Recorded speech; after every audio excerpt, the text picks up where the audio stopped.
तो advanced web programming का practical number 2B का फर्स्ट प्रैक्टिकल परफॉर्म करेंगे। फर्स्ट प्रैक्टिकल है फंक्शन ओवरलोडिंग। फंक्शन ओवरलोडिंग का मतलब है कि हमें एक फंक्शन का नाम दिया जाएगा और वही सेम फंक्शन में हम 2-3 टाइप के ऑपरेटर उसमें पैरामीटर्स पास करेंगे। तो जिस टाइप का पैरामीटर होगा उस तरह का ही वही फंक्शन एग्जीक्यूट होगा। जैसे अगर हमने 2 इंटीजर पास किए तो जो इंटीजर वाला फंक्शन होगा वो एग्जीक्यूट हो जाएगा। अगर हम फ्लोटिंग पॉइंट वैल्यूज पास करेंगे तो वो फ्लोटिंग पॉइंट वैल्यूज वाला फंक्शन एग्जीक्यूट होगा। तो उसको हम बोलते हैं फंक्शन ओवरलोडिंग। फंक्शन का नाम हमारा सेम रहेगा बट उसके जो पैरामीटर्स होंगे वो हमारे अलग अलग होंगे। तो मैं इसको आपको विजुअल स्टूडियो में परफॉर्म करके दिखाती हूँ। ये देखिए मैंने विजुअल स्टूडियो ओपन कर दिया है। यहाँ पे आपको न्यू प्रोजेक्ट पे क्लिक करना है।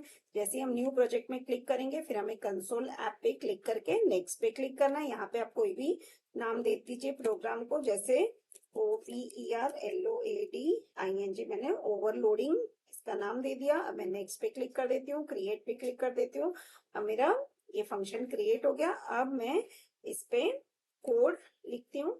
ये देखिए आपको क्या करना है, यूजिंग सिस्टम लाइब्रेरी यूज करनी है, then using namespace class overloading हो गया। फिर यहाँ पर पब्लिक वॉइड स्वैप, यहाँ पे हम क्या करते हैं, स्वैप करके एक फंक्शन क्रिएट करते हैं जिसमें हम पहले इंटीजर वैल्यूज पास करेंगे। तो रेफरेंस हमारा हो गया INTN एंड INTM। फिर हम इस दोनों वैल्यूज को स्वैप करेंगे यूजिंग अ थर्ड वेरिएबल। तो हम थर्ड वेरिएबल ले लेंगे INTT, T is equal to N equal to M and M equal to T। तो हमारा जो दो इंटीजर वैल्यूज है वो स्वैप हो गया।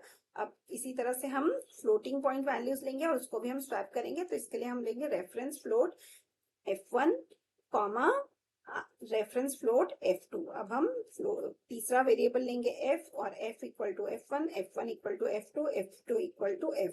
इस तरह से हम फ्लोटिंग पॉइंट वैल्यूज को भी स्वैप कर लेंगे। अब हमें क्या करना है, class program, then main function लिखना है। मेन फंक्शन के अंदर हम लिखेंगे overloading OBJ overloading is equal to new overloading. ये हम इसका ऑब्जेक्ट क्रिएट करेंगे। फिर हमने लिया INT N equal to 10, M equal to 20। तो जब हम ऑब्जेक्ट ओवरलोडिंग में स्वैप को कॉल करेंगे और हम यहाँ पर इंटीजर वेरिएबल्स पास करेंगे तो हमारा जो इंटीजर वाला जो स्वैप फंक्शन था वो एग्जीक्यूट हो जाएगा और दो इंटीजर वैल्यूज स्वैप हो जाएंगे। जब हम फ्लोटिंग पॉइंट वैल्यूज पास करेंगे, ये देखिए नेक्स्ट स्टेटमेंट है हमारा, float F1 is equal to 10.5 F and F2 is 20.6 F। तो ये दो हमारे फ्लोटिंग पॉइंट वेरिएबल वैल्यूज हो गए। अब हम इसको स्वैप फंक्शन को कॉल करेंगे बट यहाँ पे हम F1 F2 का रेफरेंस लेंगे जो कि हमारा फ्लोटिंग पॉइंट वैल्यूज है।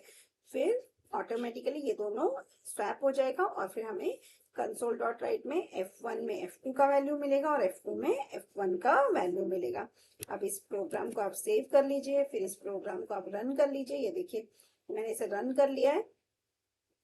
तो अब यहाँ पर जैसे हम इसको एग्जीक्यूट करेंगे तो 10-20 का 20-10 हो गया और यहाँ पे 10.5 20.6 था वो 20.6 एंड 10.5 हो गया। मतलब ये दोनों वैल्यूज हमारे स्वैप हो गए। तो हमारा जो स्वैप फंक्शन था वो हमने दो तरीके से यूज कर लिया। एक हमने इंटीजर वैल्यूज को स्वैप करने के लिए यूज किया और वही स्वैप फंक्शन को हमने फ्लोटिंग पॉइंट वैल्यूज को स्वैप करने के लिए भी यूज किया। तो इस तरह से हमारा जो फंक्शन ओवरलोडिंग वो हमने एग्जीक्यूट किया। सो आई होप ये प्रैक्टिकल आप लोग को समझ में आया होगा और ये इंटरेस्टिंग भी है। Thank you.